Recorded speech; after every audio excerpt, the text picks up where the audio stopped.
We grow up learning that being nice is the safest way to survive in the world. Smile more. Don't upset anyone. Be agreeable. Be easy to love. For many women especially, niceness becomes a shield, a strategy, a way to stay accepted and protected. But somewhere along the way, niceness quietly replaces honesty. It replaces boundaries. It replaces self-respect. And we start confusing being liked with being valued.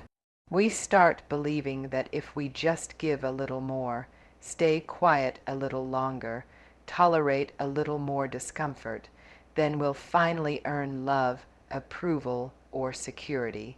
But the truth is, being nice has never guaranteed safety, respect, or fulfillment.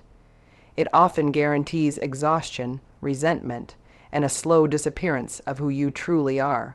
Being nice is not the same as being kind. Kindness comes from strength and clarity. Niceness often comes from fear.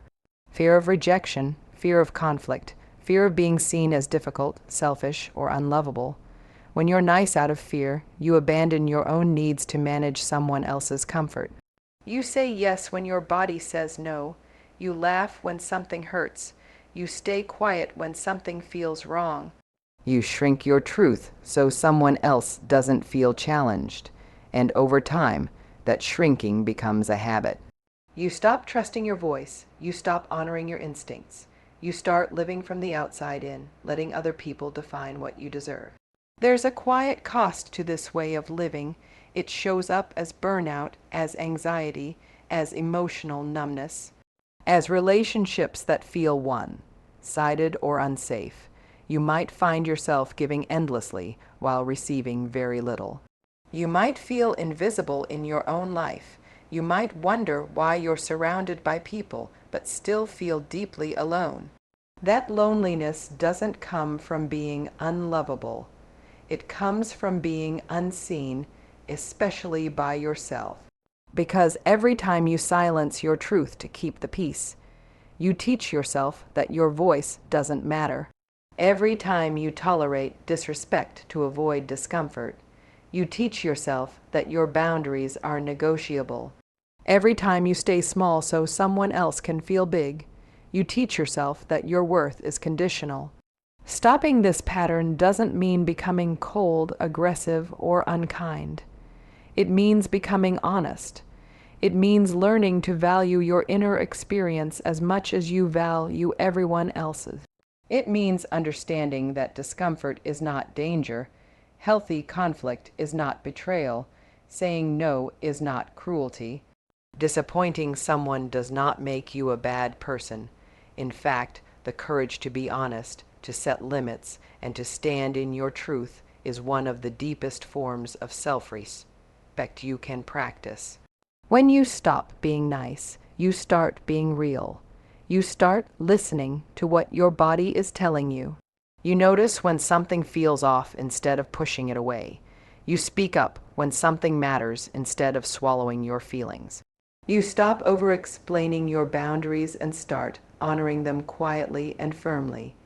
You stop chasing validation and start building internal safety. And this shift changes everything. Your relationships become more authentic because they're no longer built on performance or pleasing. The people who truly respect you lean closer. The ones who benefited from your silence may push back, and that's okay. Growth always rearranges your relationships. One of the hardest truths to accept is that some people only feel comfortable around you when you are small, agreeable, and easy to control. When you begin to show up with clarity, confidence, and boundaries, it may disrupt the roles they've assigned you. But you are not responsible for maintaining someone else's comfort at the expense of your well-being. You are responsible for protecting your nervous system, your emotional health, and your sense of self. You are responsible for living in integrity with your values. And sometimes that means choosing your peace over someone else's approval. This journey requires compassion for yourself. Many of these patterns were learned as survival skills. They helped you navigate environments where it wasn't safe to speak up or take up space. Thank the part of you that learned to be nice to survive. And then gently teach yourself that you are no longer living in that old story. You are allowed to evolve. You are allowed to redefine what love looks like. You are allowed to expect mutual respect, emotional safety, and reciprocity in your relationships. Real connection doesn't come from perfection. It comes from presence. It comes from vulnerability. It comes from showing up as you are, not as who you think you need to be to earn love. When you stop performing niceness and start practicing authenticity, you invite deeper intimacy into your life. You give others permission to be real too. You create relationships rooted in trust rather than fear. You stop carrying the emotional labor for everyone else and start sharing the weight of connection equally. There will be moments when your voice shakes, when guilt shows up, when old habits try to pull you back into silence. That doesn't mean you're doing it wrong. It means you're rewiring patterns that were reinforced for years. Courage is not the absence of fear. It is choosing alignment even when fear is present. Every time you honor your truth, you strengthen yourself, Russ. Every time you hold a boundary, you send yourself the message that you matter. Every time you choose authenticity over approval, you step deeper into your power.